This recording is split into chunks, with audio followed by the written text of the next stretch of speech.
Hi అండి. ఈరోజు నేను చేయబోయే కూర కోడిగుడ్డు జున్ను కర్రీ. ఈ కోడిగుడ్డు మిశ్రమాన్ని మరిగించిన నీళ్ళల్లో పెట్టుకోవాలి. పాత్రలో తాలింపు గింజలు నూనె వేసి వేపుకోవాలి. టమాటా, ఉల్లిపాయ సన్నగా తరిగి వేసుకొని అందులో తగినంత ఉప్పు, మనకు సరిపడా కారం,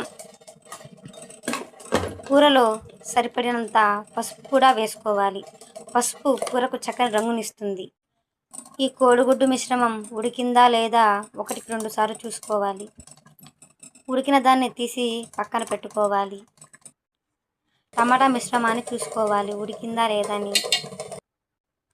ఈ కోడిగుడ్డు మిశ్రమాన్ని ప్లేట్లోకి తీసుకొని చిన్న చిన్న పీసెస్గా కట్ చేసుకోవాలి. చూడండి, ముక్క చాలా మెత్తగా ఉంది. ఈ ముక్కలన్నిటినీ ముందుగా ప్రిపేర్ చేసుకున్న మన టమాటా కర్రీలో వేసుకొని మూత పెట్టుకొని కొంచెం సేపు మగ్గనివ్వాలి. కూర చాలా టేస్టీగా ఉంటుంది.